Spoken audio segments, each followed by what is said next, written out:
నమస్తే. కాంగ్రెస్ పార్టీ అధికారంలోకి వచ్చి 10 నెలలు అవుతున్న సమయంలో ఈ నేపథ్యంలో కంప్లీట్‌గా వాళ్ళు ఇచ్చిన హామీలు కూడా నెరవేర్చేసామని చెప్పేసి విజయోత్సవ సభలు కూడా చేస్తున్నారు. ఈ సభలో నిన్న రేవంత్ రెడ్డి కూడా మాట్లాడుతూ కొన్ని వ్యాఖ్యలు చేశారన్నమాట బీజేపీ పార్టీ పైన. ఒకసారి మాట్లాడే ప్రయత్నం చేద్దాం. ఈ వ్యాఖ్యల పైన మాట్లాడడానికి మనతో పాటు BJP party state secretary Gujjala Premender Reddy గారు. నమస్తే అన్న. నిన్న రేవంత్ రెడ్డి బీజేపీ పార్టీ నాయకులు కావచ్చు, కిషన్ రెడ్డి కావచ్చు, ఇటు గుజరాత్‌ల గులాంలు అని చెప్పేసి కొన్ని వ్యాఖ్యలు చేశారు. ఈ వ్యాఖ్యలు అంటే రేవంత్ రెడ్డి చాలా ఫ్రస్ట్రేషన్‌లో ఉన్నాడు. ఎందుకంటే సంవత్సరం అయిపోయింది. డబ్బులు లేవు. రెండోది ఆయన ఏ పని మొదలుపెట్టినా ప్రజలు తీవ్రంగా వ్యతిరేకిస్తున్నారు. ఎందుకంటే నువ్వు చెప్పిన మాటలు నెరవేర్చలేదు, మోసం చేసినావు. నువ్వు విజయోత్సవాల బదులు అబద్ధ ఉత్సవాలు చేసుకోవాలి. ఎందుకంటే నువ్వు చెప్పిన ఏది నెరవేర్చలేదు, కానీ వట్టిగానే అన్నీ చేసినా అంటున్నావు. అందుకోసం నువ్వు డైవర్షన్ కోసం ఇటువంటి మాట్లాడుతున్నాడు తప్పితే మరొకటి కాదు. ఇక్కడ నేను అదే సభలో మాట్లాడుతూ ఇటు సోనియమ్మ కాళ్ళు మొక్కాలి, కాళ్ళు కడిగి నెత్తిలో జరుకోవాలి అని చెప్పేసి కూడా కొన్ని వ్యాఖ్యలు చేశారు బీజేపీ నాయకులు ప్రధానంగా టార్గెట్ గా పెట్టుకోండి. ఈ వ్యాఖ్యల గురించి నేనేమంటున్నానంటే ఈ వ్యక్తుల కాళ్ళు మొక్కుడు, ఆ కాళ్ళు గడిగి నెత్తిన పోసుకోవడం, పదవుల కోసం ఆ నాయకుల చుట్టూ తిరగడం అనేది కాంగ్రెస్ పార్టీలోకి అలవాటు. భారతీయ జనతా పార్టీకి అటువంటి అలవాటు లేదు. కాబట్టి నీ అలవాటును నువ్వు చెప్తున్నావు. ఇవాళ భారతీయ జనతా పార్టీ నాయకుడు నరేంద్ర మోడీ గారు ఈ రోజున దేశానికే కాదు ప్రపంచం మెచ్చుకుంటున్న యొక్క నాయకుడు, దేశంలో అభివృద్ధి తీసుకొస్తున్నాడు, అవినీతిని రూపుమాపుతున్నాడు. అందుకోసం నరేంద్ర మోడీ గారి యొక్క మేము ఎవరి యొక్క బీజేపీలో ఏ నాయకుడు ఉన్నా కూడా ఈ విధంగా కాళ్ళు మొక్కుడు ఇటువంటి యొక్క లేకపోతే కాళ్ళు గడుగుడు నెత్తి మీద పోసుకునే యొక్క సంస్కృతి ఉన్నది. పదవుల కోసం చేసే అలవాటు మీకుంటుంది. మేము ఎవరినైనా గౌరవిస్తాం, దేశం కోసం, అభివృద్ధి కోసం, తెలంగాణ కోసం అందరితోని కలిసి ముందుకెళ్తాం. ఇంకోటి తీవ్ర స్థాయిలో ఆరోపణలు కూడా చేస్తున్నారు. ఇటు తెలంగాణ మలిదశ ఉద్యమంలో కూడా బీజేపీ పార్టీ పాత్ర లేదు, అసలు బీజేపీ పార్టీ ఉద్యమంలో కూడా పాల్గొనలేదు అని చెప్పి చెప్తాను. నేనేమంటున్నా అంటే ఈ కాంగ్రెస్ పార్టీ కానీ ముఖ్యంగా ఈ యొక్క రేవంత్ రెడ్డి కానీ అప్పుడు ఎక్కడున్నాడని నేను అడుగుతున్నా. తెలంగాణ ఉద్యమం చరిత్ర తీసి చూడండి, పేపర్లు వెనుక తిప్పి చూడండి. ఆయన ఏ పార్టీలు ఉన్నాడు, ఎక్కడున్నాడు, ఎక్కడ ఉద్యమం చేసిండు. భారతీయ జనతా పార్టీ క్షేత్రస్థాయి నుంచి మరి పార్లమెంట్ వరకు ఉద్యమం చేసిన యొక్క చరిత్ర. పార్లమెంట్లో ఆనాడు శ్రీమతి తెలంగాణ చిన్నమ్మగా చెప్పుకునే యొక్క మన సుష్మా స్వరాజ్ గారి నాయకత్వంలో అనేక పోరాటాలు చేసినాం, అనేక రకాల బహిరంగ సభలు జరిగినాం, జైల్లోకి వెళ్ళినాం, రైలు రోకోలు చేసినాం, రాస్తా రోకోలు చేసినాం, లాఠీ చార్జీ దెబ్బతిన్నాం. ఇక్కడ కాదు అక్కడ కూడా అదేవిధంగా ఢిల్లీలో కూడా ఈ యొక్క పోరాటంలో వాటర్ క్యాన్ యొక్క దీంట్లో అనేక మంది గాయపడ్డారు. ఇవన్నీ చరిత్ర నీకు తెలుసా అంటున్నా. కేవలం నువ్వు పదవులు తెచ్చుకోవడం, పార్టీలు మార్చడం, ఏ విధంగా అధికారాన్ని కాపాడుకోవడం తప్పితే మీకు మరొకటి తెలియదు. ఇంకోటి బీజేపీ పార్టీ కూడా ఇటు లగచర్ల ఘటన జరిగిన తర్వాత ఆల్మోస్ట్ 2-3 రోజుల తర్వాత బీజేపీ పార్టీ స్పందించింది అని చెప్పి ప్రధానంగా వార్తలు వస్తాయి. ఎందుకు అంటే బీజేపీ పార్టీ ఎందుకు లేట్ అవుతుంది ప్రజల కోసం కొట్లాడడం? ఒకటే లగచర్ల రైతుల పైన చేస్తున్న యొక్క కేసులు కానీ రైతుల పైన చేస్తున్న దౌర్జన్యాన్ని భారతీయ జనతా పార్టీ తీవ్రంగా ఖండిస్తున్నది. అదే సమయంలో అధికారుల పైన దాడి చేసిన వాళ్ళపైన విచారణ జరపని చర్యలు తీసుకోండి. కానీ ఆ పేరుతోని రైతులను తీవ్రమైన యొక్క దీనికి గురి చేస్తామంటే మేము ఎట్టి పరిస్థితుల్లో అంగీకరించాము. లగచర్లలో మెజార్టీ ప్రజలు భారతీయ జనతా పార్టీకి మద్దతు ఇచ్చిండ్రు. అక్కడికి మా యొక్క జాతీయ ఎస్టీ కమిషన్ సభ్యుడు వెళ్ళిండు. మా యొక్క స్థానిక పార్లమెంట్ సభ్యురాలైన యొక్క డికే అరుణ గారు వెళ్తానంటే 2 సార్లు వెళ్తానంటే అడ్డుకున్నారు. మా పార్లమెంట్ సభ్యులను అడ్డుకున్నారు. ఇది ఇవాళ ప్రభుత్వం చేస్తున్నది. కాబట్టి లగచర్లలో జరుగుతున్న ఇది ఏదైతే భూసేకరణ అనేది మీరు ప్రజల యొక్క ఇష్టంతో, రైతుల ఇష్టంతో చేయాలి. కానీ బలవంతంగా చేస్తామంటే ఎట్టి పరిస్థితుల్లో బీజేపీ అంగీకరించదు.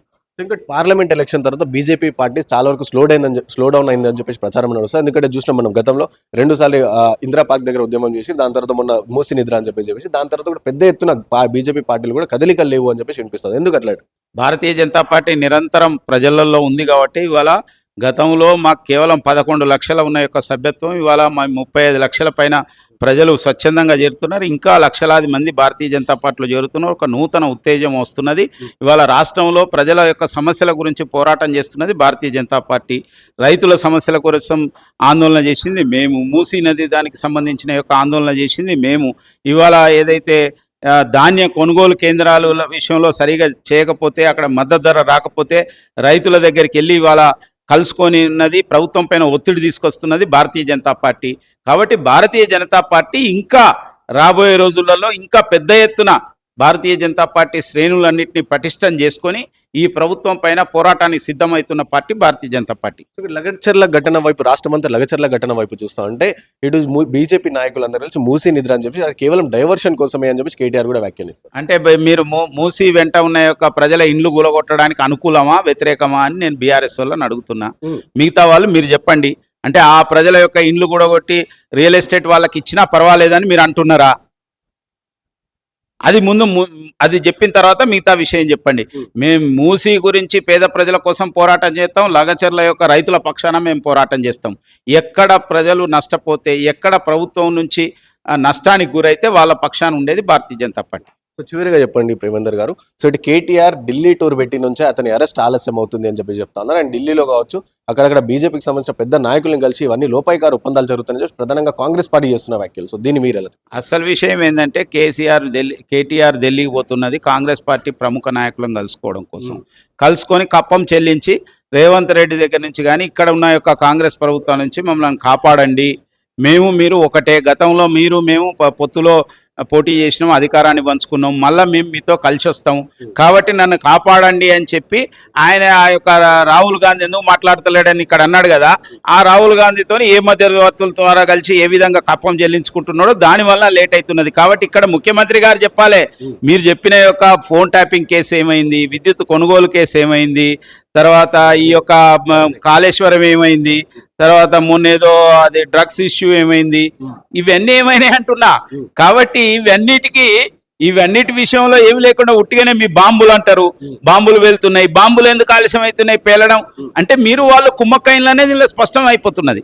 బీఆర్ఎస్ ను కాంగ్రెస్ రెండు ఒకటే, రెండు పార్టీలు ఒకటే, రెండింటికి భావ సారూప్యత ఉన్నది. గతంలో కూడా కలిసి ఉన్నారు, భవిష్యత్తులో కూడా కలుస్తారు. ఈ రెండింటిని ఎదిరించి పోరాటం తెలంగాణ ప్రజల పక్షాన పోరాటం చేసేది భారతీయ జనతా పార్టీ మాత్రమే. సో విన్నారు గుజ్జుల ప్రేమేందర్ రెడ్డి గారు చెప్తున్న వ్యాఖ్యలు. సో ప్రధానంగా చూసుకుంటే ఇటు బీజేపీ కావచ్చు బీఆర్ఎస్ పార్టీ కలిసే ప్రసక్తే లేదు అని చెప్పి చెప్తా ఉన్నారు. ఇటు కాంగ్రెస్ ఇంకా ఇటు బీఆర్ఎస్ పార్టీ రెండే కలిసే ఉన్నాయని చెప్పి తను చెప్తాను. నేను ప్రజల పక్షాన్ని కొట్లాడుతుంది బీజేపీ పార్టీ అని చెప్పేసి తను స్పష్టంగా చెప్తున్న పరిస్థితి కనిపిస్తుంది.